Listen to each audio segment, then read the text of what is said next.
بسم اللہ الرحمن الرحیم۔ السلام علیکم دوستو، امید ہے آپ سب خیریت سے ہوں گے۔ آج ایک کسائی کی دکان پر بیٹھا تھا ایک صاحب سفید پوش، چہرے پر داڑھی، سر پر ٹوپی، آنکھوں پر اینک لگائے دکان میں داخل ہوئے۔ دکان پر کافی بھیڑ تھی، لوگوں کی آوازوں سے دکان گونج رہی تھی۔ بھائی 1 کلو گوشت دینا، بھائی 3 کلو گوشت دینا۔ جیسے ہی وہ صاحب داخل ہوئے، کسائی سارے گاہکوں کو چھوڑ کر ان سے مخاطب ہوا۔ جی ½ کلو گوشت، نوجوان نے کہا۔ کسائی نے فوراً بہترین گوشت کا ٹکڑا کاٹا اور بوٹی بنا کر دے دی۔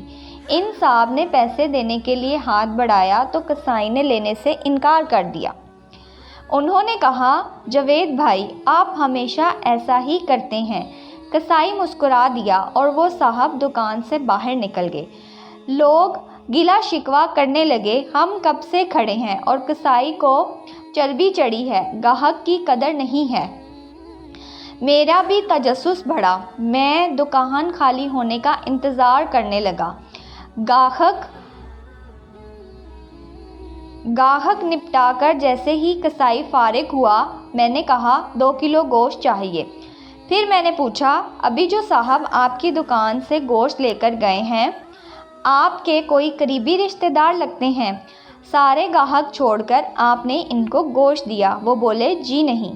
میں تعجب میں پڑ گیا اور پوچھا، تو پھر؟ کسائی بولا، وہ میری مسجد کے امام صاحب ہیں جو میری آخرت بنانے کی فکر میں رہتے ہیں اور میرے بچوں کو قرآن اور حدیث کا درس دیتے ہیں۔ دنیا میں اچھا سلوک کے مستحق تو ہیں نا؟ میں نے کہا، اچھا، مگر تم نے ان سے پیسے کیوں نہیں لیے؟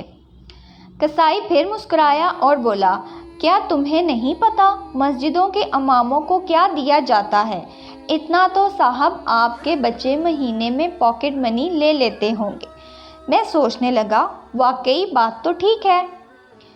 کسائی پھر بولا، صاحب یہ ہماری قوم کا سرمایہ ہے، ان کو بچانا ہماری ذمہ داری ہے۔ بازار کے تمام دکاندار والوں نے مل کر فیصلہ کیا ہے کہ مولانا صاحب سے کوئی پیسے نہیں لے گا۔ صرف میں ہی نہیں، نائی، یہ جنرل سٹور والا، ڈاکٹر، یہ کریانے والا، دودھ والا، سبزی والا، کوئی ان سے پیسے نہیں لیتا۔ اتنا تو ہم کر ہی سکتے ہیں نا؟ اور پھر مسکرا کر کہا، صاحب ½ کلو گوشت کے بدلے جنت زیادہ منفی کا سودا ہے، یہ لیجئے آپ کا گوشت۔ میں نے پیسے کسائی کی طرف بڑھائے اور کہا، پر بھائی میں تو جاب کرتا ہوں، کاش میں بھی آپ لوگوں کی طرح ان مولوی صاحب کی کوئی مدد کر سکتا۔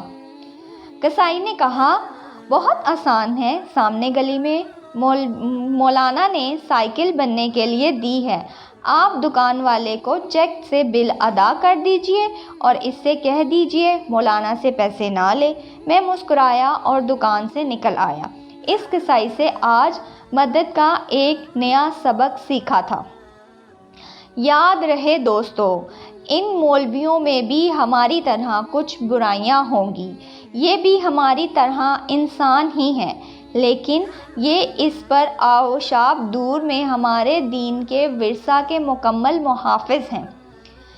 جیسے 1400 سال پہلے ہمارے آقا صلی اللہ علیہ وسلم نے یہ امانتیں اس امانت کے عالم کو دی تھیں، بنی اسرائیل کے عالم کی طرح نہیں، انہوں نے دین کا سودا نہیں کیا۔ آئیں ہم بھی دین کے ان خادموں کی اسی طرح مدد کریں جیسے کسائی نے سکھایا۔ اپنے ارد گرد ایسے سفید پوش لوگوں کا خیال رکھیں جو کسی کے سامنے ہاتھ نہیں پھیلاتے۔